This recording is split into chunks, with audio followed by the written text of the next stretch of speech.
warahmatullahi wabarakatuh. Selamat siang Tribuners, jumpa lagi di tribunkaltara.com, talkshow rumah UMKM Kaltara. Nah, kali ini kita kedatangan salah satu pelaku UMKM yang bergerak di bidang kuliner. Nah, seperti sudah dilihat di depan teman-teman Tribuners, kita sudah kedatangan salah satu pengusaha UMKM yang ada di Kaltara dengan usahanya Nasi Krau Bulungan Kedai Puja. Nah, kebetulan ownernya sudah ada di tengah-tengah kita dan kita akan banyak membincangkan hari ini tentang apa saja produk-produk yang dijual selain tentu nasi krau itu sendiri.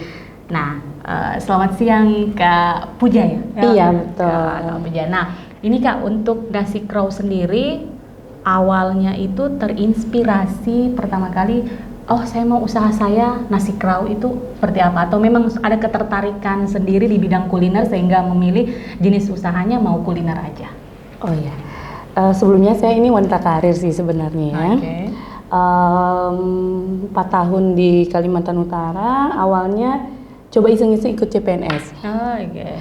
Akhirnya nggak lulus, belum nasib ya. Jadi akhirnya saya berpikir apa sih yang harus saya lakukan di Tanjung Selor ini. Lihat peluang kok kulinernya kayaknya bagus nih. Akhirnya saya termotivasi dari seorang teman dulu. Seorang teman kebetulan juga jualan nasi krau. Di sini? Di Lombok. Oh, di Lombok. Kebetulan saya kan asli Sumbawa ya. Oh, okay. Bukan asli sini.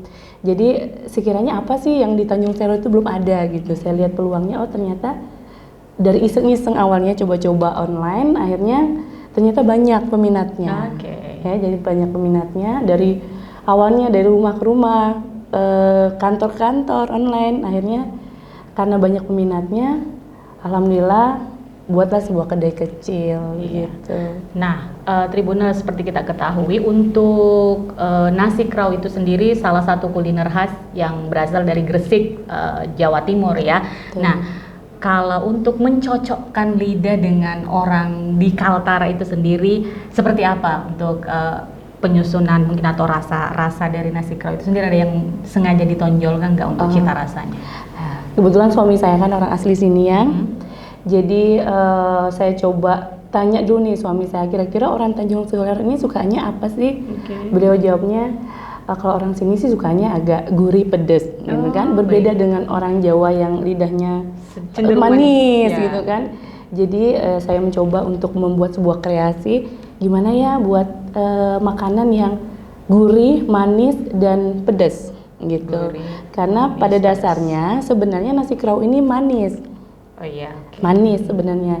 Tapi karena orang sini cenderung suka pedas, akhirnya saya kreasikan sendiri dengan jenis nasi krau pedas, dagingnya pedas, gitu. Pedas. Nah, kalau untuk kecenderungan dari lauk-lauknya sendiri itu pakai apa aja?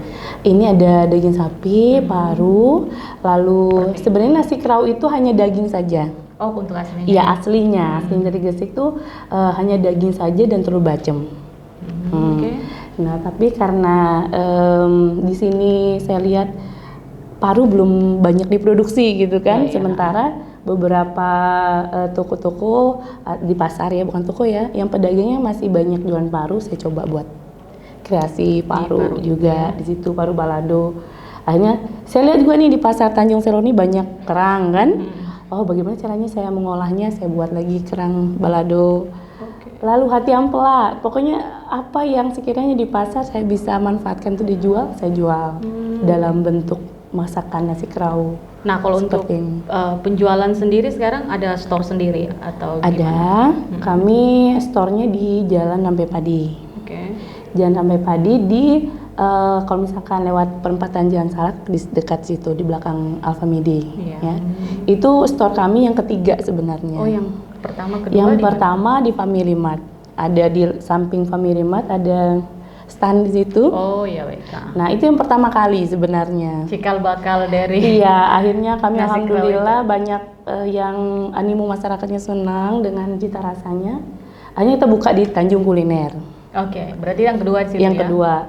Lalu karena itu kami tempatnya yang masih parkirannya yang buat kami kurang luas, akhirnya kami mencoba untuk cari lagi lahan yang baru. Akhirnya terakhir di Rambai Rambai Padi. Berarti sekarang ada 3 store dan itu ketiga-tiganya aktif. Yang Tanjung Kuliner tidak aktif karena Sudah. berdekatan. Oh baik, berarti sekarang ini ada 2 untuk Ada 2. Teman-teman Tribuners mungkin yang barangkali mau mencicipi bisa ke salah satu store itu ya. Untuk online juga? Online juga, kebetulan kami ada di teman-teman Grab di sini ya. Ya, oke. Juga atau via chat yang bisa, ada nomor HP yang biasa yang kami share di Facebook, di Instagram, itu sudah ada adminnya, jadi bisa melayani online. Nah, kalau untuk bicara tentang usaha sendiri dari untuk UMKM-nya ini, nah kira-kira dukungan pemerintah seperti apa sih? Kalau melihat dari industri kuliner sendiri di Kalimantan Utara? Alhamdulillah di awal saya berkecimpung di dunia ini, kami sebenarnya dapat bantuan nih dari saya awal-awal dulu online. Ada bantuan dari pemerintah, bantuan dana dulu tuh. Oh, ya baik. Jadi kami rame-rame bersama teman-teman satu kelompok, kebetulan dapat bantuan dana untuk mengolah penjualan kami ini. Jadi dapat dana bantuan waktu itu. Kalau untuk nasi kraunya sendiri tadi ada disebutkan beberapa lauk-lauk yang sudah disiapkan dari paru, kemudian kerang ya? Kerangnya. Nah, untuk produknya sendiri nasi krau Bulungan itu kan sudah semacam menjadi brand ya. Nah, kira-kira selain nasi kraunya sendiri, kira-kira ada produk yang lain selain nasi krau nggak yang menjadi pengembangan atau inovasi produk yang lain? Ya, sebenarnya kami punya 2 lokasi yang berdampingan sebenarnya. Satunya nasi krau, lalu sebelahnya ada prasmanan yang bisa pelanggan atau penikmat makanan rumahan gitu kan. Jadi tergantung selera, mau makan nasi krau boleh di sebelah, lalu mau makan prasmanan yang pengen makan rumahan seperti sayur asam, sayur bening, sop, itu ada di sebelahnya. Jadi kami berinovasi biar gimana sih orang yang tadinya nggak suka daging bisa beramai-ramai bersama keluarga, ada yang makan prasmanan, ada yang menikmati nasi krau ini. Nah, ini saya lihat teman-teman Tribuners bisa lihat di depan kita ini sudah ada beberapa display untuk nasi krau itu sendiri. Ini ada beberapa macam lauknya, dari tadi telur bacem ya. Nah, kemudian ini yang ciri khas nasi krau itu kan berada di bungkusan daun pisang ya. Jadi itu sampai sekarang masih dipertahankan ya? Alhamdulillah sampai sekarang masih bertahan. Jadi untuk menikmatinya nggak perlu jauh-jauh ke Gresik lagi karena di Bulungan aja sudah ada. Jadi mungkin orang-orang Jawa yang rindu makanan nasi krau nggak perlu jauh-jauh ke Jawa lagi, pulang ke Jawa karena di kedai Puja sudah disiapkan nasi krau itu sendiri. Nah, kalau yang di sini saya lihat ada yang baru nih, nasi bakar ya? Oh iya, ini tadi ini nasi bakar, ini baru launching sekitar pertama produk yang ini pertama 28.000 ya. Terus yang box begini 30.000, biasanya orang-orang kantoran. Jadi biasanya seperti Hoka bento gitu ya? Iya, betul. Bento. Jadi kemasannya itu lebih simpel ya, dan ada kotakan juga. Nah, kalau untuk kotakan memang melayani kotakan juga ya? Iya, melayani kotakan. Alhamdulillah beberapa kantor mempercayakan kami untuk menyiapkan untuk makan siang, biasanya seperti itu. Nah, kalau untuk segmentasi customer sendiri, segmennya itu lebih banyak ke mana kalau untuk kedai Puja sekarang? Kalau ini umum ya Mbak ya, karena harganya kan terjangkau. Jadi segmennya mencakup seluruh masyarakat.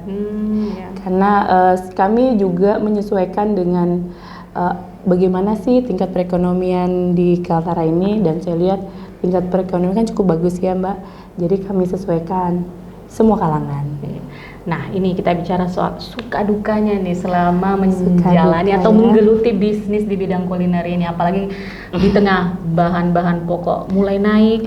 Tentunya kita sebagai pengusaha juga bakal putar otak untuk bagaimana pemasukan dan tentu kos produksi tetap seimbang, kita tetap bisa untung tentunya kan sebagai pengusaha. Iya, dukanya dulu kali ya. Iya. Dukanya sempat yang namanya lombok tuh harganya 200.000 sekilo kan Mbak ya. Nah, sementara produk kita ini kan produk yang pedas nih. Jadi kami tidak mengurangi rasa, tidak mengurangi harga, tidak menambah harga ya. Tapi sempat 25 nih harganya. Tapi karena awalnya berapa? 25. Oh, 25. Tapi karena kebutuhan pokok yang melonjak drastis, akhirnya kami naikkan sedikit saja, Rp3.000. Jadi Ya, 28 dari ya? 28. Kenapa menaikkan itu? Biar omset kita itu adalah keuntungan yang sedikit tetap gitu. Karena Lombok 200.000, bawang merah sekarang 75.000. Lebih baik kita menaikkan sedikit dan tidak mengurangi porsi dan rasa. Oh, iya, gitu. betul. Gitu. Jadi bahan pokoknya intinya mahal banget ini. Apalagi sekarang paru naik drastis, tapi kita mencoba untuk menaikkan harga sedikit tanpa mengurangi cita rasanya. Iya ya. betul. Biar nggak apa-apa kan. Yang penting orang tahu sudah tahu oh nasi kerau rasanya tetap gitu. Nah, kira-kira ke depan ini akan ada pengembangan atau inovasi produk seperti apa lagi dari kedai Puja? Kami sih sebenarnya sebenarnya ada satu produk yang belum Yang mau di-highlight gitu loh dalam Iya. waktu dekat mungkin. Ya, sebenarnya kami kemarin sempat uji coba untuk bukan dalam bentuk nasi ya, tapi kayak asinan, lalu ada rujak terasi yang kami mau angkat. Rujak terasi. Ya, kebetulan kan terasi di sini enak tuh. Okay. Terasinya enak, jadi kami kemarin uji coba pas ada expo, alhamdulillah animo masyarakat bagus untuk asinannya. Rujak terasinya juga, tapi untuk saat ini karena karyawan masih belum terbatas ya, jadi fokus ke sini dulu. Fokus ke nasi kerau. Ke nasi kerau dulu. Dan ini sudah jadi brand ya, akan menjadi produk utama Ya, pastinya. betul, ini produk utama kami yang mengangkat kami dari yang dulu banget yang dari rumah ke rumah gitu, dari sempat kehujanan, kepanasan, Sempat mengalami titik terendah usaha yang seperti itu ya? Oh sempat banget, apalagi pas corona kemarin, awal-awal corona, masyarakat itu takut keluar makan. Akhirnya kami punya inisiatif bagaimana untuk delivery ke rumah masing-masing. Ternyata juga masyarakat juga takut juga pada orang luar. Jadi memang sempat awal-awal corona itu sempat tahun terberat. Terjun bebas omset ya iya, pastinya? Iya, omset bebas, karyawan sisa 1. Dulu. Ya dimanfaatkan tenaga yang ada. Jadi sekarang kembali mulai membangun lagi ya? Iya betul. Menyicil produk-produk apa saja yang kira-kira bisa menjadi peluang lagi untuk dijual. Iya betul sekali. Nah kalau untuk ini sendiri apa pemasaran kegiatan seperti misalnya gelar produk biasa terlibat seperti itu juga? Untuk saat ini belum ya, cuma kemarin semacam expo aja gitu. Expo aja, gitu. Karena agak berat kami untuk mengondisikan waktu ya, karena karyawan terbatas, saya juga harus masak juga gitu. Tapi alhamdulillah sekarang sudah ada yang bisa bantu di dapur. Jadi awal-awalnya memang waktu terbuang tuh di dapur, karena prosesnya panjang nih Mbak. Mantap. Ini resep asli yang Mbak Puja create atau ada mengambil kombinasi dari daerah asalnya di Gresik atau seperti apa? Satu yang masih tetap ya daging manisnya, yang lainnya saya ciptakan sendiri. Gitu. Jadi ini memang resep yang khas dibuat sendiri, sesuai dengan lidah orang Bulungan. Benar. Nah mungkin sebelum kita menutup bincang-bincang yang sangat menginspirasi sekali untuk para pelaku usaha yang baru akan menekuni usaha di bidang kuliner ini, suka dukanya seperti apa, apalagi di tengah bahan pokok yang tidak menentu waktunya, kita tidak tahu dia mahal, kemudian tiba-tiba turun, kemudian mahal lagi, tapi kita tetap harus memutar otak, tetap dapat untung, tapi tidak mengurangi cita rasanya. Kira-kira ada harapan atau apa ke depannya tentang usahanya ini? Harapan saya mudah-mudahan nasi kerau tetap eksis di Tanjung Selor khususnya, karena memang beberapa kami sudah ada just tip ke Berau, ke Tarakan, ke Malingau gitu. Wah luar biasa ini. Ya alhamdulillah. Jadi mudah-mudahan nasi kerau masih tetap dicintai oleh masyarakat Bulungan. Khususnya gitu. Ada target ke depan mungkin nambah store lagi? Sebenarnya kami mau buka di Berau. Baik. Ya, mau buka di Berau, tapi terkendala dengan anggota. Karena untuk mengajarkan orang memasak semua ini susah, gitu. Jadi harus memang percayakan pada orang yang benar-benar bisa dipercaya gitu. Nah, mungkin ada sedikit pesan-pesan nih untuk Tribuners, pelaku usaha atau calon pelaku usaha yang barangkali juga ingin menekuni bisnis di bidang kuliner. Mungkin Kak Puja bisa sharing experience-nya ke Tribuners yang sedang menonton tayangan ini. Kira-kira apa yang perlu dulu disiapkan seorang pengusaha yang baru mau akan terjun menekuni usaha khususnya di bidang kuliner? Iya, sebenarnya pertama niat, lalu ide, ya. Betul. Karena kalau kita mau, kadang ada yang mau jual, saya mau jual ini, tapi itu hanya sepintas aja. Dia harus ide itu pasti ada ya. Iya. Kreasi apa sih yang harus saya jual, gitu. Produk apa yang laku, Iya, betul. siapa penikmatnya, di mana saya mau jualnya, gitu. Jadi awalnya saya ya seperti itu, melihat pasar, melihat kegemaran, kesukaan, apa sih yang tidak ada, apa yang baru. Nah, ya. Nah, biasanya kadang kebanyakan kita ikut-ikut gitu kan, ikut-ikut Usaha yang lagi hype itu lagi yang iya, kita itu ikut. yang saya lihat dari ritmenya seperti itu. Jadi mungkin kita sebagai pedagang pemula, kita harus punya ide yang kira-kira orang lain yang nggak bisa, apa sih yang iya, tidak ada apa gitu. Lalu ya pasti itu tekad, modal juga betul. kan. Modal juga harus, hanya sekedar jualan online itu sudah mengangkat nama sebenarnya. Apalagi sekarang ini kan sudah dukungan pemerintah terhadap Betul. UMKM itu sudah cukup besar ya. Iya, betul sekali. Apalagi sekarang kan teman-teman UMKM itu sudah beranjak ya. Sudah mulai aktif, sudah luar biasa, kekeluargaan, kebersamaan, terus saling mendukungnya itu luar biasa. Kalau ada kegiatan ini, gimana? Ayo ikut. Nah, kalau kemarin saya sempat kenalan dengan UMKM ini awal dari online. Oh, baik. Online diundang oleh teman UMKM, akhirnya dikenal, lalu teman-teman itu men-share semuanya. Iya, jadi networkingnya Iya, untuk betul. bisnis itu bisa jalan sama-sama. Jadi seperti itu, dari mulut ke mulut, Mbak. Iya, betul. Nah, mungkin terakhir kita mungkin dari kedai Pujanya sendiri bisa share lokasi untuk store-nya, tokonya itu, kemudian nomor handphonenya, alamatnya, dan kira-kira jika memang aktif melakukan promosi melalui media sosial, mungkin bisa diinformasikan ke Tribuners yang menonton tayangan ini, bisa menghubungi ke mana untuk Instagram, Facebook, atau kanal media sosial lainnya. Store kami di Jalan Rampai Padi. Jalan Rampai Padi, di belakang Alfamidi ada ruko di situ, 3 lokal yang ada tulisannya Nasi Kerau Bulungan di sana. Oke. Lalu kalau untuk IG-nya, semua IG, Facebook kami atas nama Nasi Kerau Bulungan. Nasi Kerau Bulungan ya. Iya, IG,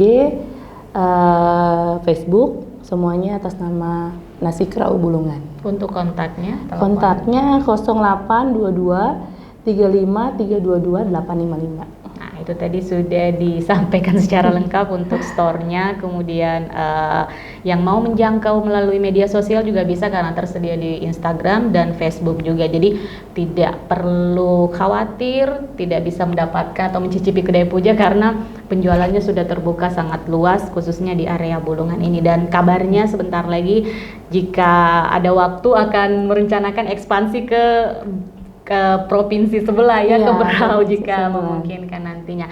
Nah, itu tadi Tribuners bincang-bincang santai kita dengan salah satu pelaku UMKM yang ada di Bulungan, berawal dari toko yang atau store yang tidak begitu besar sampai hari ini bisa memproduksi banyak sekali produk-produk yang bisa dibilang sangat inovatif, dibuat berbeda dengan yang menjadi ciri khas di daerah asalnya di Gresik, yaitu nasi kerau ini. Kemudian diciptakan juga beberapa produk-produk lainnya seperti nasi bakar, dan ini bisa dinikmati oleh semua kalangan dengan harga yang terjangkau. Sudah disampaikan juga tadi untuk alamatnya berada di Jalan Rampai Padi. Jadi para Tribuners yang sudah ngiler dengan nasi kerau ini bisa langsung berkunjung ke sana. Dan tadi juga sudah banyak tips-tips yang dibagikan oleh Mbak Puja tentang bagaimana seorang pelaku usaha pemula ketika akan memulai usahanya khususnya di bidang kuliner. Yang pasti tadi saya petik catatannya harus punya ide dulu, karena itu ide yang menjadi salah satu kunci kita memulai usaha. Ingin menganalisa pasar, apa kira-kira yang menjadi favorit di kota tersebut. Baik Tribuners, sampai jumpa lagi di talk show kita berikutnya, tentu saja dengan pelaku UMKM yang lain. Maju terus UMKM Bulungan. Assalamualaikum warahmatullahi wabarakatuh. Terima kasih sudah nonton. Jangan lupa like, subscribe, dan share ya.